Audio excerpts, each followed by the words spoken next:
3, 2, 1. I'm David Shearman. Welcome to Rogers COVID-19 special programming. My guest this morning is Bill Walker, the MPP for Bruce-Grey-Owen Sound. Bill, welcome to Rogers, or should I say welcome home? Both, David. Thank you so much. And obviously, this is a new technology for both of us, so hopefully we can get through it, and the people viewing at home will understand. Yes. You're on your computer in your home, and I'm on my computer in mine, and this is the wonders of technology. Absolutely, and Mark's the magician behind the scenes. Very much so. Very much so. Bill, what has it been like in Queen's Park for the last couple of weeks? Well, I trust, David, like everyone else at home, there is no playbook. This is an unprecedented time to be in. So it's been hectic, it's been frantic, but at the end of the day, I can't say enough about the staff, the public service, my cabinet colleagues, the Premier. We're trying to do everything we can to be ahead of the curve, to work with the Chief Medical Officer of Health. Christine Elliott, our Minister of Health, has been absolutely fantastic, as all of my colleagues have been, both at the Cabinet and caucus and across the other caucuses as well. These are unprecedented times. We're trying to work as expeditiously as we possibly can. We're trying to be as decisive as we can, and to give people at home a sense that we do have this under control. We are moving forward with the best of intention and the best of action to try to get through this the best we can on their behalf. Well, I have to say, Bill, that one of the things that has impressed me about both the federal and the provincial response, but speaking specifically of the provincial response, is that there's a consistency of the gravity of the situation, that we are in difficult times, uncharted waters, and people should be listening. Absolutely, and we can't stress enough that really, again, to all the people who have been compliant, who have adhered, who have respected all of the things that we've asked them, thank you so much. To those who maybe either haven't heard or are downplaying this as not as significant, they need to do that. Closer to home here, Chief Medical Officer of Health, Dr. Ian Ara, I think has done an outstanding job of getting the message out. We are having calls with him, with the wardens, with the mayors of municipalities to ensure everyone is on the same page, and the message has to be crystal clear. Please stay at home wherever you're able to do so. Those people returning to the country, to the province, again, go straight home. Definitely don't stop at stores, pharmacies, anywhere else. There are ways to do that, to deal and help, and people are stepping up. The Saba Lions Club's a prime example of stepping up and doing grocery runs for seniors. The best thing all of us can do for each other is to not allow this virus to continue to spread. So again, I can't say it any more black and white unequivocally. Go home, stay home wherever you can, and rely on neighbors and friends where you need, who have the ability to go and do things like groceries or pharmaceuticals. I noticed a couple of things that have changed. The big MTO sign at Springmount says COVID-19 protection or prevention, go home. Absolutely. David, we're trying with every facet, every tool, every avenue we have with government to do what we can. And that's a prime example. You might not have even thought of MTO being part of it, but I know Minister Mulroney is doing all kinds of things, both front line like that, but behind the scenes, to make things easier, to make things expedited, to ensure that we have the processes and systems in place. We have to keep goods and services moving. We passed for example, legislation to allow 24/7 delivery and noise bylaws, that type of thing, so that, again, trucking companies can get in whenever they have to stock the shelves. We've done things, passed legislation again under emergency order to allow municipalities to meet electronically, so that, again, government can continue to move, and we need to do that. One of the balancing acts we're trying to do is, obviously, health will always be paramount, first priority, but we also have to keep the world moving, and certainly our provinces and our communities moving. Otherwise, once we get through the health nightmare that we're in, then obviously we have to come out of that, and we have to try to get back up to speed as normalcy as it's going to be as quickly as possible. So again, kudos to everyone across all levels of government for working collaboratively for the best intention of the people we serve. Bill, I want to go a little bit deeper on the stay home message that everyone, health, and the government is making very clear to us. We've had a number of, or shall I say, questions about people who have cottages. And I noticed Saugeen First Nation has declared a state of emergency. South Bruce Peninsula has declared a state of emergency. Saugeen Shores, North Bruce Peninsula have all very clearly said, just don't. Is that something that the province would also stand by? Well, we're certainly trying wherever we can to limit the amount of travel anywhere that we don't need to be doing unnecessary travel.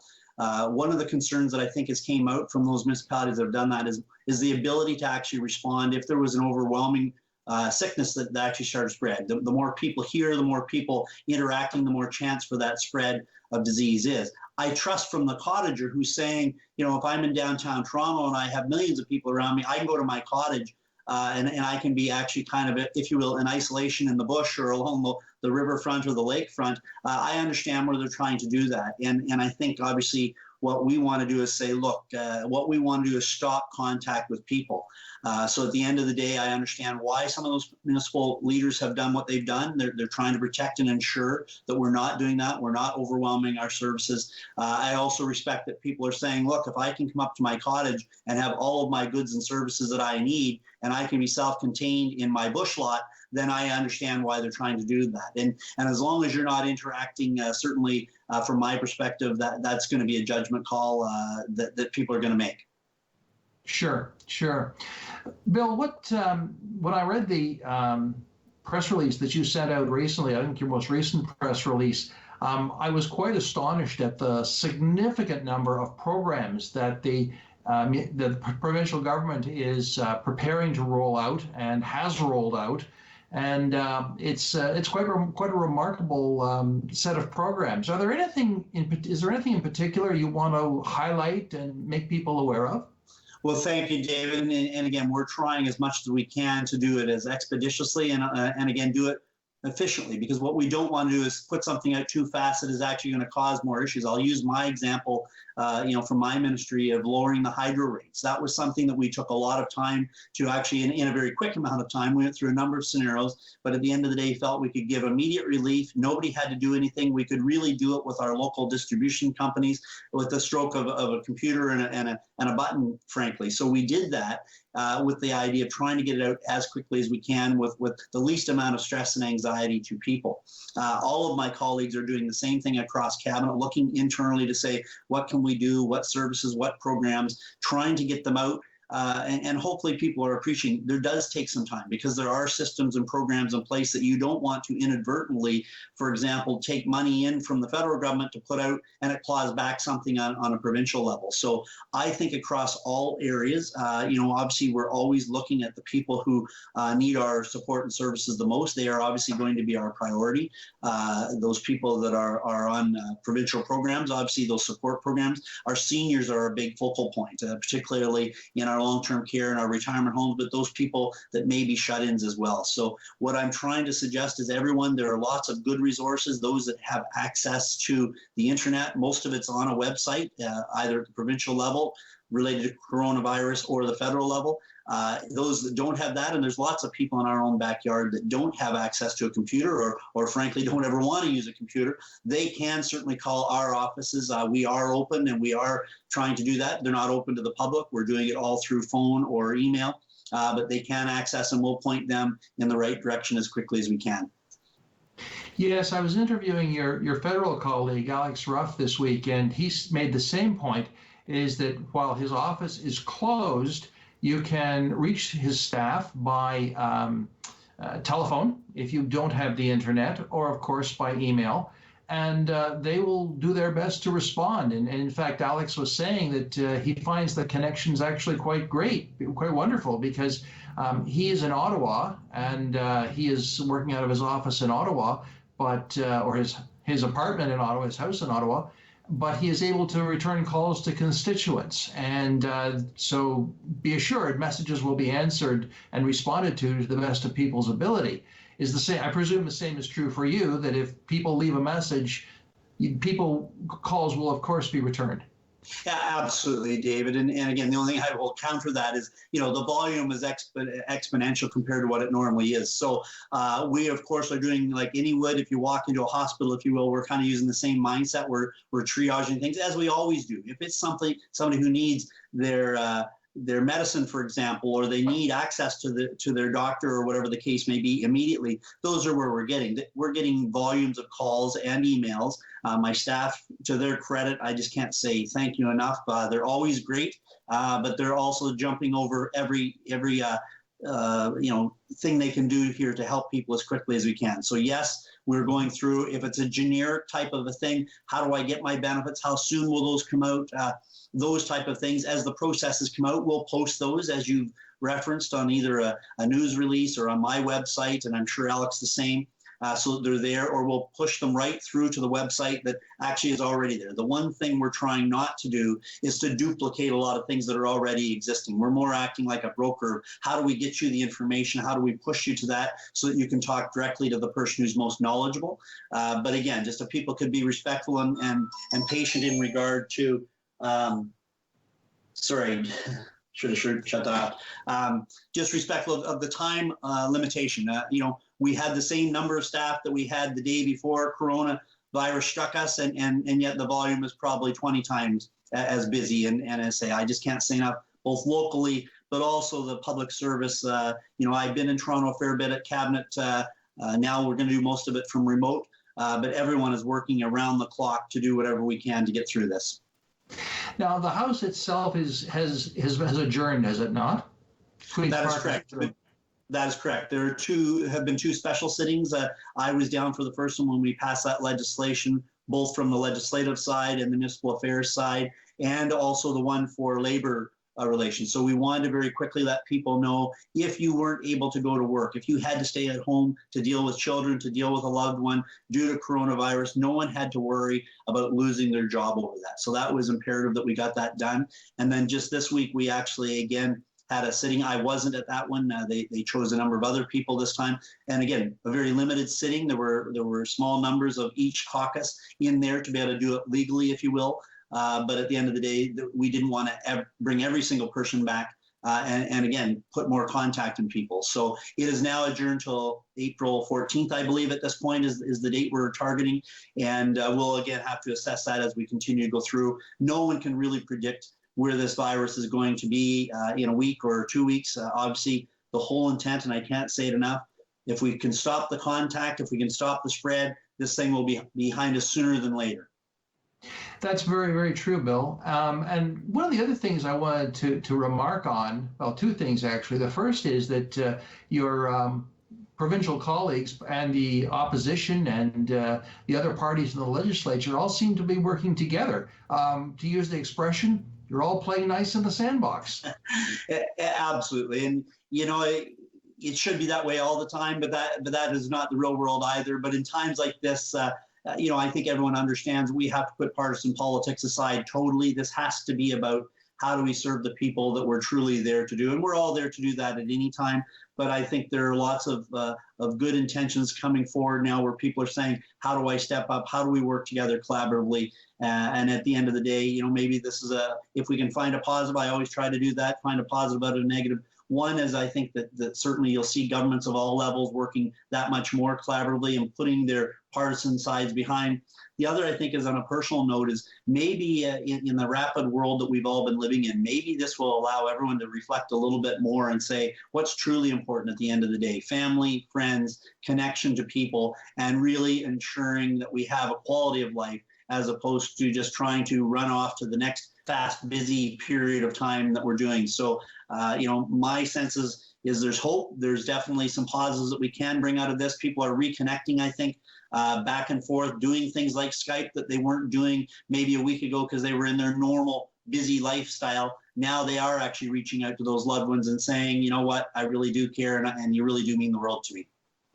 Yeah, and I think at the political level, I think we're realizing that partisanship has its place, but hey, we're all in this together, and it's certainly a pleasure to see the kind of cooperation and conversation, civil conversation that appears to be happening. But that also begs the kind of question, or leads to my second question I was going to ask is, it's obvious that there is a fair amount of communication with the federal level, that we're talking that the government to government communication is also quite strong at this point to avoid duplication of programs and to avoid making sure that nobody's toes get stepped on in the making sure that the right place, the right service is at the right time in the right place. Absolutely. And David, again, from my perspective, that should always be happening, even in the best of times. We should always be doing what's best, what's most efficient, what's most effective to serve the people, regardless of what level. Whether you're a municipal politician, a provincial, or a federal politician, I believe we all get in it for the right reasons. We all get in it to be able to make life better, to make the world a better place. How we go about that, sometimes there's differencing of opinions. And frankly, that's what democracy is all about. You bring different mindsets, different ideals together. But at this point, I think definitely there has been an enhanced awareness and an enhanced reality of this has to all be all hands on deck for the betterment of the people. How do we do what's best for people and get them through this crisis? One of the other things that I have really appreciated, and it wasn't really until I talked to one of our senior staff at the county level here, is that let's just say, I won't say that all holds are off, but there's been a lot more flexibility given to staff to make decisions themselves or to assign resources to local needs. And that's a good thing because Grey Bruce, as we've said before, Grey Bruce is not Lanark or is not Windsor. That's right. And it's always that double, even in good times, David, you have policy and you have protocol for a reason. And that is to, again, protect the greater good. But at times like this, you have to give a bit more flexibility. You can't always hide behind a regulation saying it says you can't. But on the other hand, we do have rule of law. We do have policy and protocol in place so that we are generally designing those to protect and be as efficient, as effective as we possibly can. But there needs to certainly be in times like this, we can't wait for a week for a decision or for a practical process or regulation to be changed. Again, we at the cabinet table have invoked the medical or the emergency order. So we, again, have more latitude. We have the ability to move as quickly as possible in these exceptional circumstances with the understanding once we're beyond the crisis, we'll go back to those normal ways. We won't be moving as quickly because, again, when you move quicker, there are chances, frankly, of all of us to do things, make errors unintentional, if you will. So we want to do that. The intent here is to move as quickly to make sure things can happen for the betterment of people. But we also understand that also is a reality when we go back, that you also have to reevaluate all of those processes, all those protocols. One of the things I think is really going to be interesting, exactly what we're doing, but more at the municipal council level, if you will. Is there an ability at times to utilize technology so we actually can meet maybe more frequently this way, as opposed to in person? I will tell you, it's daunting compared to being in cabinet around the table and being able to be with everyone, as opposed to being on the end of a phone line or a video line. It isn't quite the same, but I think it certainly in these times makes sense to do it, and we can still function properly.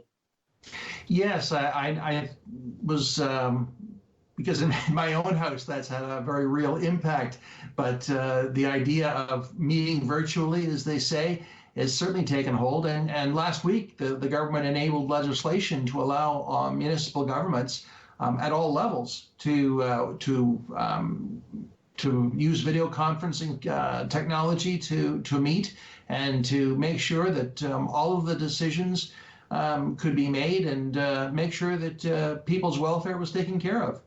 Absolutely, David. Another prime example I'll give you, I'm always a believer, again, that you take even a situation as challenging as it is, how do we take the lessons learned from this and move them forward? And I'll give you an example of, we've implemented a situation at the provincial level where people can actually do online assessment with their doctor, and there's a billing code so that doctor can do it. So think of someone even in our own backyard in the middle of January in a snowstorm in Tobermory who now could do this. They don't have to take the risk of driving all the way to Owen Sound, for example, to see the specialist, that we can do some of those things. So I think there's going to be some lessons learned, some best practices that we actually, at the end of the day, will go back and evaluate and say, how beneficial was that? How effective? How practical? And again, if you're not jamming up the doctor's offices with bodies, how much more effective can that be in certain cases? So I think there's going to be some good come out of this, and we're going to be able to be more efficient, be more nimble in future because of this. So,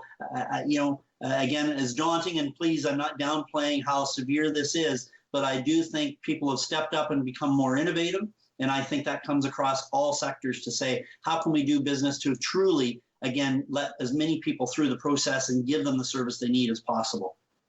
That's right. That's right. I mean, and that leads right into one of my, I won't say hobby horses, but one of my favorite issues, and that's rural broadband. And I know the government is doing some important things, but this may be a further spur, a further impetus to getting rural broadband and rural internet connected for a whole bunch of reasons, including schooling, including medicine, including community. It just makes sense. Absolutely, David, and I can assure you, certainly from my perspective, but many of the people around our cabinet table are from rural Ontario, so this is absolutely a priority, and I think this is going to be a practical situation where we've actually utilized where possible and can see the benefit of having that same level of service that you do in an urban center in rural and frankly remote northern Ontario as much as anything as well. So how do we do that? How do we put more resources going forward into that to make it happen as quickly so that we're that much better prepared, because there will be another emergency somewhere down the road in our future. Hopefully never anything like this again. This is probably the most significant in my lifetime. Let's hope it's the only time. But again, I think this does give us an awareness of what we actually can do if the resources and the infrastructure is in place. Speaking of resources, Bill, one of the things that I have heard and certainly seen in the media, I know some people in the healthcare profession who have expressed concern over the personal protective equipment and the ability of the province to do COVID testing. What's your comment on that? So again, everything is being done in concert with the Chief Medical Officer of Health, Dr. David Williams, and our Health Minister, Christine Elliott. They actually have a command table set up specifically for personal protective equipment and supplies for the medical area. Our read every day we meet as cabinet, we get an update from either Christine and or Dr. Williams. At this point, of course, you're hearing areas where they are suggesting there may be shortages. We're trying to manage that as best as we can. No one saw this coming. There were adequate supplies. My understanding is there are truly adequate supplies, although you're always going to have a small little pocket somewhere that's going to say, I don't have enough, or maybe they're looking 2, 3, 5 days down the road saying, which is what they should be doing, frankly. But I can assure the people out there, we have a team assigned to do nothing but procurement of these. We also have to be, cognizant everybody in the world is after the same supplies that we are trying to find as well. And again, no one saw this coming, so the supply ability to resource that and to get it out are limited in some cases, although it's great to see even our own backyard doing the 3D printing of masks. I mean, how incredible is that to see how quickly that came together? So I believe at this point, my understanding is, although there may be little pockets where the people are concerned, the private enterprise is stepping up, offering their supplies and saying, I don't need them for my factory anymore, for example. Today I spoke with Ashley Chapman from Chapman's Ice Cream again, saying we have a lot of this type of stuff that we would normally use if we were up and running. He's trying his best to feed into our supply chain to be able to help out with those type of things. So I believe we have adequate. I want to assure people 24 hours a day, people are working on procurement to ensure that those are there. And our priority, of course, particularly for those frontline providers, is to give them the tools and resources and PPE that they need to do their job. And I just want to take this chance to say thank you so much. Any single person, particularly obviously our paramedics, our frontline nurses, doctors, firemen, police, but anyone in the front line, serving in a grocery store, at a pharmacy, doing the cleaning, everyone is stepping up to the plate, and you're all heroes. That's, I was just thinking that we always think of the people on the front line as, our healthcare professionals, our police, fire, EMS personnel, but we got to add another group this time, grocery store people. And that's their front line in this emergency, and they're doing a great job. Absolutely. Grocery stores, pharmacies, people again, truck drivers who are delivering these goods, going door to door, making sure that everything's there and delivered, the people working in the factory on the forklift to actually load the truck to be able to get those emergency medical supplies, or as you've said, food is absolutely, in my mind, absolutely critical. The safe supply of food is fundamental at every time in our life, but even more so now. So to every single person, those immigrant workers that we're trying to bring into the country, as we always have, absolutely critical. If they're not here to do the planting today, we're not going to have those crops to harvest in the fall, and then we're really going to be in a dilemma. So right down to that level, and the people doing the immigration checks to get them in, to be able to get those passports and get their processes in place to get here. Just want to assure you, every level of government is working to make sure those things happen. Now, I know there is cabinet secrecy and you can't talk about what might happen, but I have heard a fair bit of anxiety from the small business community. Is that up for discussion around the cabinet table as well? 100%, David. And again, first and foremost always is health and safety. So that is always going to be the priority and the prerogative.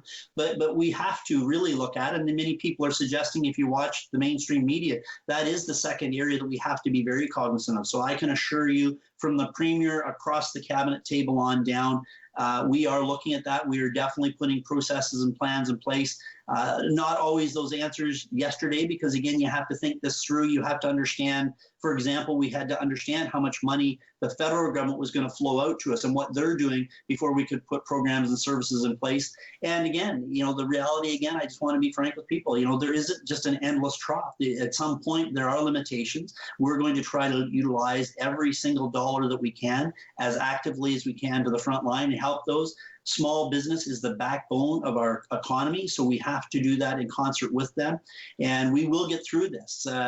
It's, again, a little bit of try to be as patient as you can until those programs are rolled out and thought through and are available, and know that people are working as diligently as they can to certainly put programs and processes in place for them. Yeah, and I also, just on a personal note, I was surprised when my email came in this morning that my CPP and OAS checks had been deposited in my bank account. I'm going, well, that's nice. That's nice. So those basic government programs are all there. They're still operating, and people just need to take a deep breath. And I know that is also true of ODSP, OW, and more will be coming, and it'll all have to dovetail with the federal government, but it is coming. Absolutely, David. And most of those, again, our whole process is trying to utilize existing resources, existing programs where we can do it as seamlessly and as expeditiously as possible. And in all cases, that's the intent. In some cases, that isn't quite as easy as it may seem from the outside, because there are, like us trying to get online this morning, there are always small little technical glitches that we have to work through. But I can assure you that is the intent of all levels of government, to do that. And we'll try our best to get them resources out as quickly as we can. Bill, we have to go, but thank you again for your time. I'm David Shearman, and this is Rogers TV COVID-19 programming.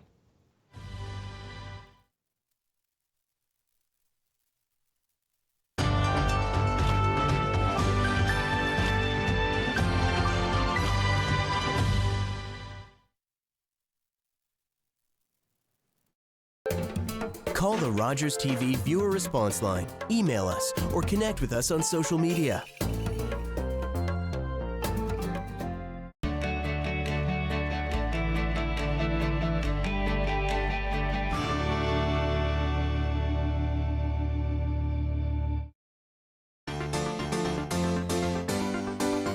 You have a brother in the 2nd Battalion. They're walking into a trap. Your orders are to deliver a message calling off tomorrow morning's attack. If you fail, it will be a massacre. If we're not clever about this, no one will get to your brother. I will.